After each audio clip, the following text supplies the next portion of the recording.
तो दोस्तों इस वीडियो को बनाने की कोई ज़रूरत नहीं थी, लेकिन मैंने फिर सोचा चलो बना लिया जाए।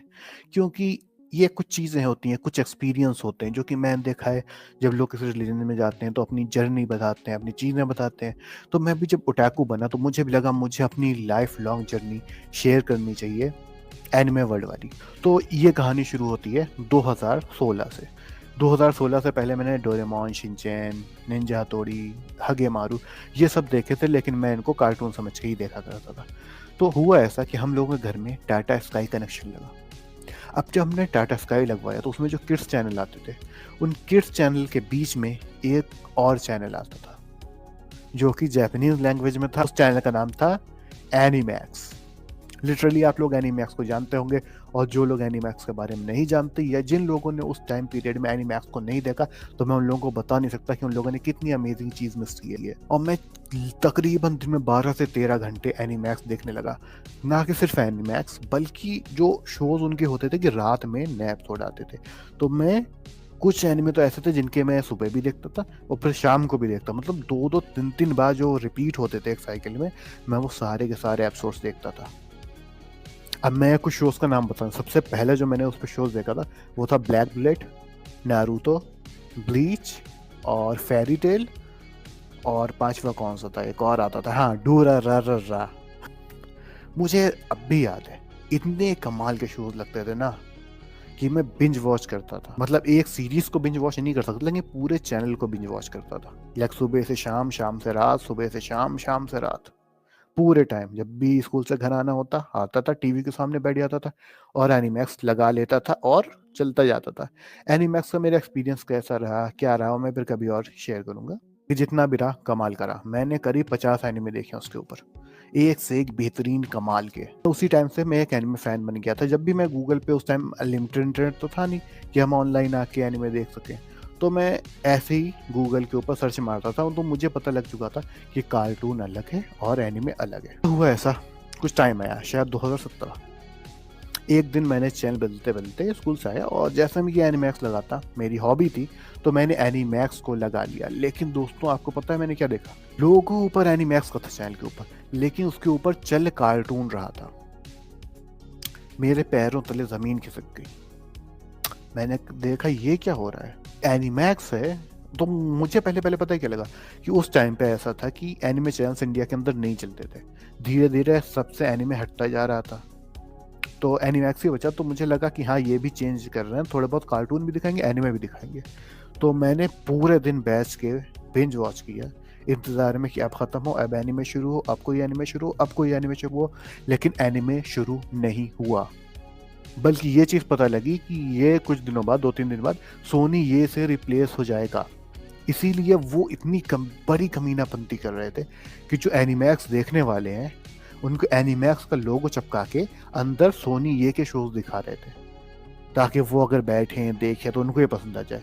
लेकिन मैं कहता हूँ मुझे उसमें से एक भी शोज पसंद नहीं आया, और जैसे ही मुझे ये बात पता लगी मैंने एनिमैक्स को देखना और बोल तो सोनी ये को देखना उसी टाइम पे छोड़ दिया। अब बात होती है एनिमे इन इंडिया मूवमेंट की।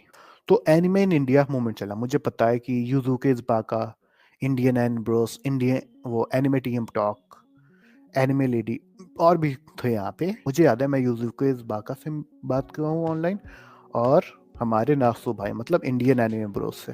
हम लोग यही कोशिश कर रहे थे कि एनिमे को इंडिया में प्रमोट किस तरह से किया जाए, क्योंकि आज का टाइम अलग है। आज तो आपको एनिमे काफ़ी नॉर्मल लगता है, लेकिन उस टाइम पे हम लोगों के अंदर ये फीलिंग थी ऐसे हम एक स्वतंत्रता की लड़ाई लड़ रहे हैं। स्वतंत्रता किस चीज़ से, इस बकवास से, कार्टूनिश चीज़ों से। मतलब ये आपके पास एक जानरा है, उसको लेके आओ ना, एक तरह का रेवोल्यूशन ब्रिंग करो ना।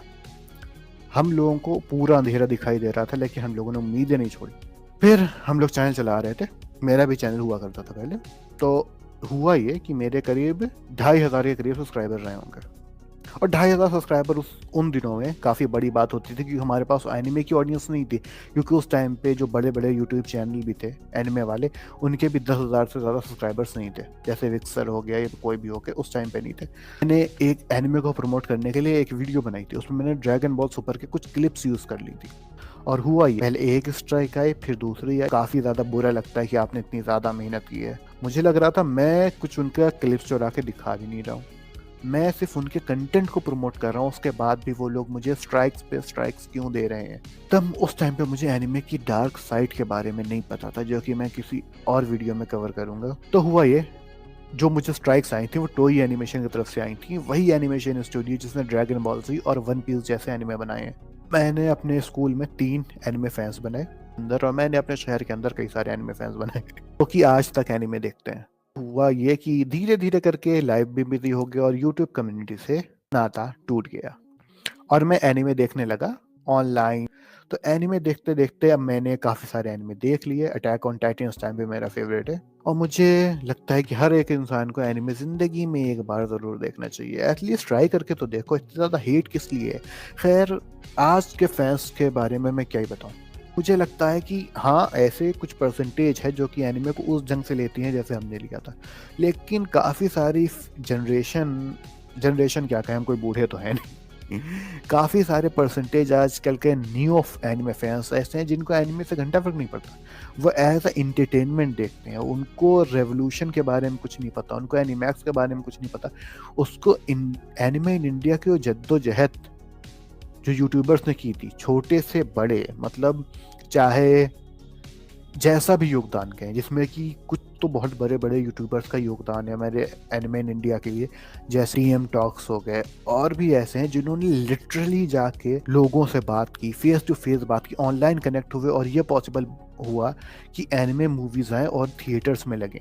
मुझे याद है जब पहली ब्रोली मूवी इंडिया के अंदर लगी थी, कितना ज़्यादा क्रेज था कि पहली बार कोई मूवी आ रही है एनिमे की जो कि इंडिया के अंदर थिएटर में रिलीज हो रही है। लेकिन आज महीने में जब भी मैं शहर में निकलता हूँ, महीने क्या, हर 2-3 दिन में मुझे बाहर कोई ना कोई एनिमे टी शर्ट में बंदा दिख जाता है। लेकिन मुझे वो क्रेज, एनिमे के लिए वो प्यार उनकी आंखों में नहीं दिखाई देता, जो कि उस टाइम पे जो एनिमे फैंस थे उनके अंदर दिखाई देता था। उस टाइम के एनिमे फैंस के लिए एनिमे उनकी ज़िंदगी का एक बहुत ही इंपॉर्टेंट पार्ट बन चुका था, जबकि आज के टाइम पे जो मोस्टली न्यू एनिमे फैंस हैं, वो एनिमे को सिर्फ एक एंटरटेनमेंट की तरह देखते हैं और कुछ नहीं। खैर, कुछ भी गलत नहीं है, दोनों चीज़ें सही हैं। उनका अपना लाइफ का एक्सपीरियंस है, उन्होंने वो चीज़ नहीं झेली है, वो भी अपने हद में सही है। जो कि उनका एक्सपीरियंस है, उस तरह से वो उस चीज़ों को ले रहे हैं। हमारा जो एक्सपीरियंस था, हमने उस टाइम पे जिस तरह से चीज़ों को लिया, वो हम जानते हैं, हम स्ट्रगल्स जानते हैं। खैर, मोस्टली जो अगर मेरी वीडियो देखेंगे भी तो वो न्यू एनिमे फैंसी देखेंगे। तो 2024 जहाँ ख़त्म होने वाला है, एनिमे का सफ़र चालू है, ज़्यादा से ज़्यादा एनिमे फैंस इंडिया में बनते जा रहे हैं, और देखते हैं कि हमारा जो मूवमेंट था इंडिया, एनिमे इन इंडिया, वो कहाँ तक जाता है। तो चलिए गाइस, मिलते हैं अगली वीडियो में। इतनी लंबी वीडियो देखने के लिए आपका बहुत बहुत शुक्रिया। Thanks for watching, have a wonderful day.